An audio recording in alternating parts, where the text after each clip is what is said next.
Cancer is a sugar feeder. Cancer is what's called an obligate glucose metabolizer, meaning that there is a dramatic uptake of glucose in the cells of tumor cells. If you can lower gut and blood glucose, you can help to slow down cancer.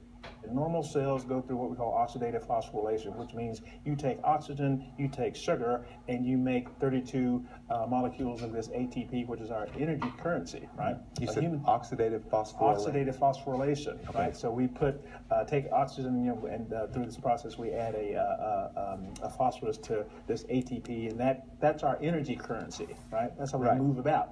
And the more ATP, the better, right? So if you're a cell that is able to undergo oxidative phosphorylation, and again, you're able to do that because a set of genes is turned on, you have to go through what's called the Krebs cycle, then that's a happy state, right?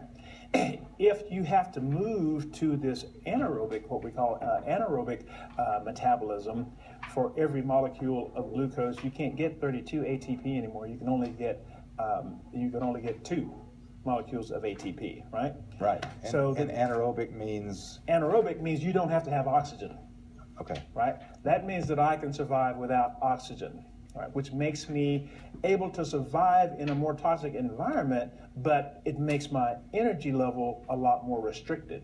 So then that's why cancer cells are so ravenous about having to absorb sugar, right? Because they can only make 2 ATP per molecule. Because cancer cells love sugar. You hear that phrase all the time, and that explains why that phrase came about. Correct.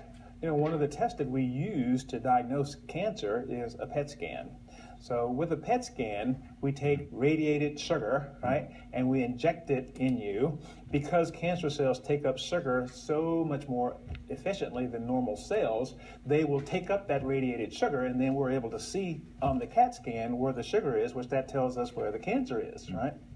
So we're very aware of the dependence on cancer cells for prodigious amounts of sugar, and that's why, again, cancer patients die of starvation is because the cancer cells will suck up all the sugar from human cells. Sugar is a fuel